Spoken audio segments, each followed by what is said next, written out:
You think we should go back? Yeah, I think that's probably best. Hmm? Hey, Seven, what's up? Oh, well, Is that a medicine bottle? I got curious about it. Here. Ethylene diamine tartrate? Yeah, that's right. It's EDT. What kind of medicine is that? It's not medicine. I think it's an industrial strength detergent. Why would they have something like that here? Well, probably to clean stuff up. Clean what up? Fuck if I know.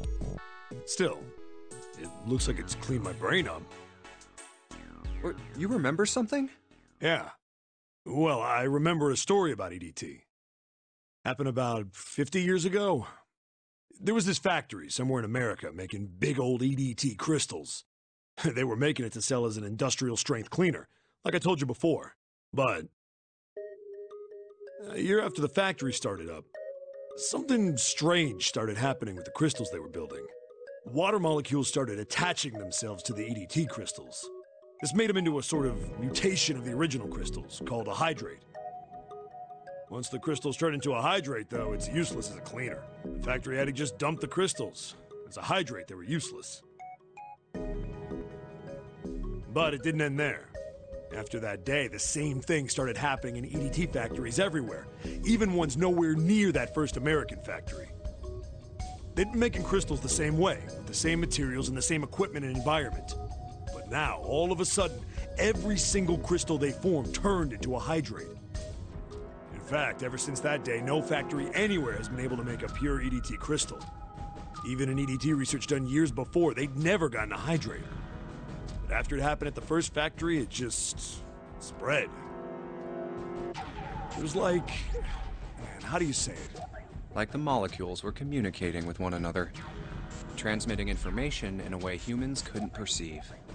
This phenomena spread throughout the world, right? Yeah, that's it exactly. But how did you know? I heard another story, kind of like that one. When? In the freezer? What? The freezer? Yeah, June told me. Ice that doesn't melt at room temperature, huh? That sounds familiar? Yeah, hold up. I feel like I can remember something. It's right there. Do you?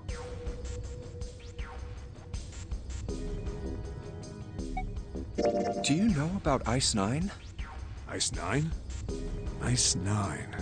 Ice 9. Ice. That's it. I remember now. That woman, she's on this boat. That woman? Alice! Who's Alice? Come on, the woman who won't melt at room temperature. Huh? You know how the Titanic sank on April 15th, 1912, right? Yeah, more than 1,500 people died. Worst maritime accident in history. What about it? Did you hear about the boat that was sent to collect the dead bodies? I think that was the RMS Carpathia, right? It was a cruise liner, just like the Titanic. No, that was the ship that picked up the survivors. The ship that collected the dead bodies was the CS McKay Bennett. The McKay Bennett showed up on April 17th, 2 days after the accident. It set out from Halifax, a port in Canada, and recovered 306 bodies. The Atlantic that far north was really cold. It would have to be for there to be icebergs and stuff. Anyway, the bodies they pulled out of the water were frozen solid. This isn't a very nice story. So, what happened next? Well, they say the McKay Bennett recovered something more than just dead bodies. There were various bits of stuff floating around in the water. Things the drowned had carried with them, or stuff that dislodged as the ship sank. One of the things they found was a coffin. A coffin? Yeah, a wooden one. The craftsman who made it must have been pretty skilled. It wasn't just a wooden coffin. It was all wood, no nails, no reinforcements, no gaps in the wood anywhere. The thing was airtight. The crew got pretty curious about what might be inside it and opened it up. They had to get a wedge and hammer it open, it was so unmade. Inside, they found a woman. Or, I guess you should say, they found the dead body of a woman. Her hair was thick and black, and her skin rich brown with no blemishes or signs of decomposition. They say that she looked gorgeous, like a goddess. She was obviously dead, but everyone who looked at her said she just looked like she was sleeping. Her skin was so lifelike, she looked like she might wake up any minute. She didn't, though. Like the rest of the bodies they found, she was frozen solid. Eventually, the McKay Bennett finished searching and returned to Halifax. The 306 bodies were unloaded and taken ashore. However, it was warm enough that they began to thaw. They say that the stink was horrible.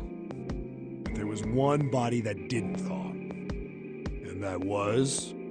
The girl in the coffin! That's right. Everybody thought for sure that she'd melt and start to rot like the rest of them eventually.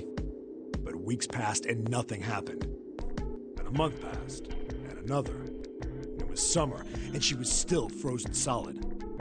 After a while, people started to say she was some sort of miracle.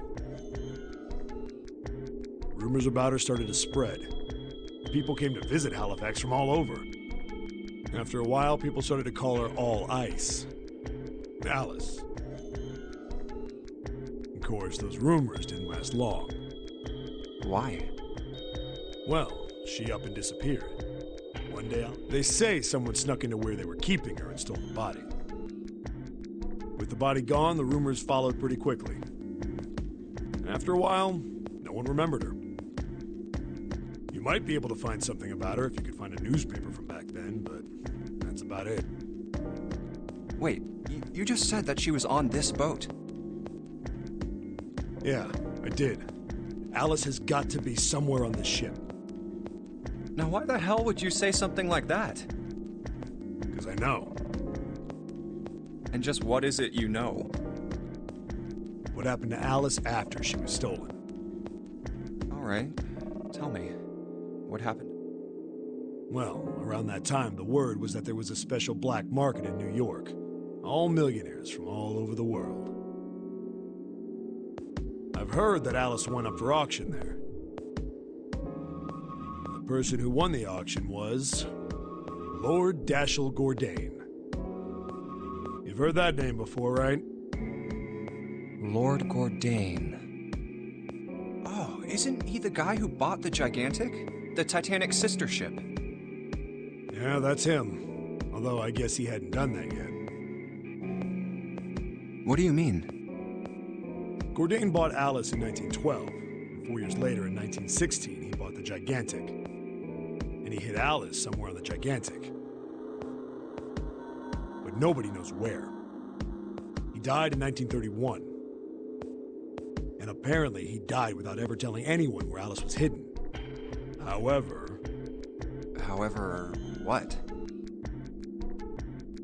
Well, he did have one close friend who asked him, "Where is Alice?" And he said, "Alice sleeps in a small chamber past the Forest of Knowledge beneath the navel of the Gigantic."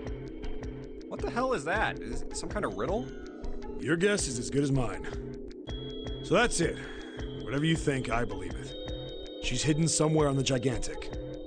In other words, she's hidden somewhere on this ship. Hey,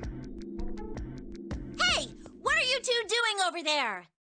Stop wasting time and get over here! Okay, we're coming. Jeez! Yeah, so anyway, that's the story. It might be useful someday. Don't forget it. Alice. Huh. That mummy wasn't just a normal mummy. They say that she was frozen. The story says that from the time of its discovery all the way through to when it got put on the Titanic. Even though it was carried through the desert, her body never melted. Then was that Egyptian priestess Alice? Did the water in her body become Ice 9? No, that's nuts. There's no way somebody like that could exist.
Hey, hold on.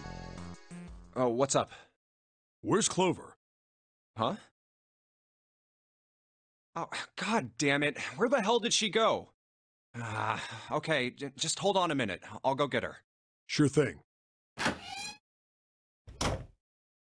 Hey, Clover, what's wrong? Come on, let's get out of here. What are you doing? Did you want to come back here and say goodbye to John? Hey, Clover, can you hear me? My brother might be dead. Huh? That's why we couldn't find him. If he's dead, I'm going to be next. What are you talking about? What's wrong with you?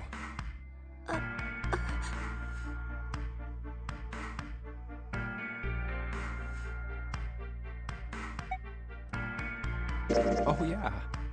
It's in my pocket somewhere. Here it is. A 4-leaf clover. Hey, did you know? Each leaf means something. Hope, faith, love, and luck. That's what a 4-leaf clover stands for. Take it. Use it as a good luck charm.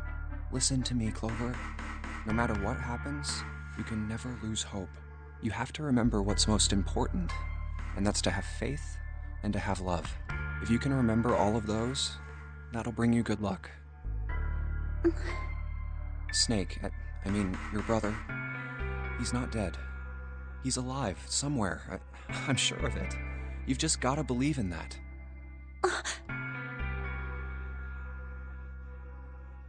Thank you. Thank you. Now come on. Seven's waiting for us at the exit. Wait, before we go, there's one thing I want to ask you. What's that? What do you think when you hear the word experiment? What? Oh. I guess it was just a coincidence then. I mean, that you knew about the 4-leaf clover. Look, I'm sorry. I don't want to be a jerk, but you are making less than no sense right now. Oh, no. It's nothing. Just forget about it. Oh, don't give me that. You really think I could just drop this? What is this experiment you were talking about? You promise you won't tell anyone? Cross my heart. Really? Really? I can trust you, right? Of course you can. Okay then, I'll tell you. I'll tell you what happened on this ship 9 years ago.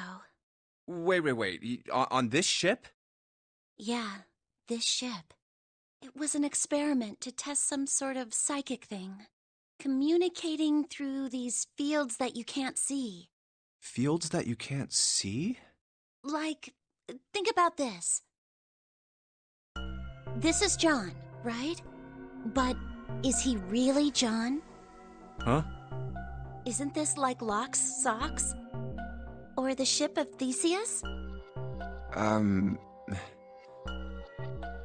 You don't know? You haven't heard of those paradoxes? No? Really? Okay, well pay attention then. This is how Locke's socks works. Let's say I've got a pair of socks. They're my favorite socks. One of them gets a hole in it. What would you do if that was your sock, Junpei? Well, I'd pitch it, I guess. But it's your favorite pair of socks. Come on, who loves their socks that much? It doesn't matter. Just suppose you do love them that much. Well, I guess then I'd patch it. But what if another hole opens? I'd add another patch, I suppose. What if another hole opened after that? Another patch, I guess? Well, let's say you just keep adding new patches. Until eventually, the original cloth of the sock is totally gone. Once you get to that point, can you really say they're the same socks you started with?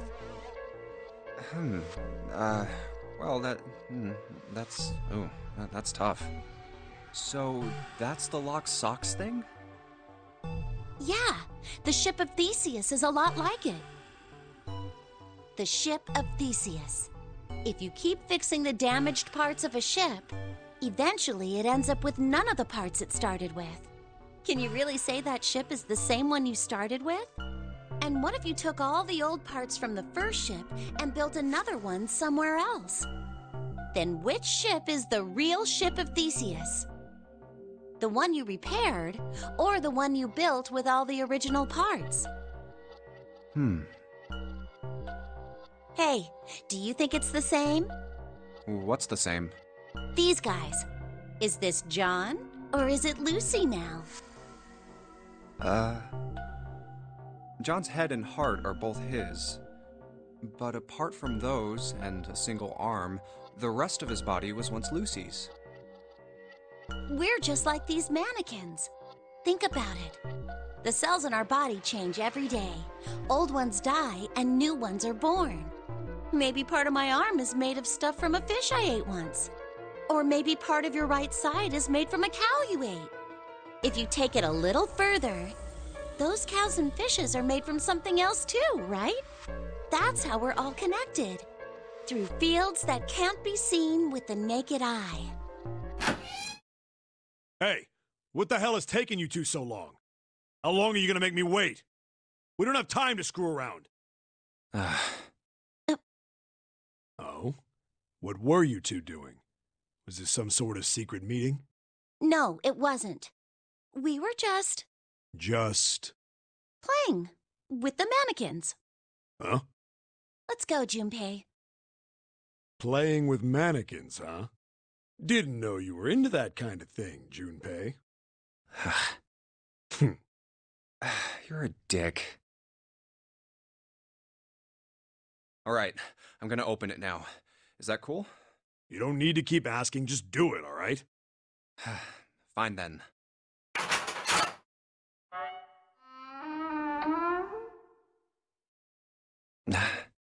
Alright, let's get going. Hey man, what's up with you? You're so serious, you know? Can't you sound more happy, get a little excited? Not really. My brother might be dead.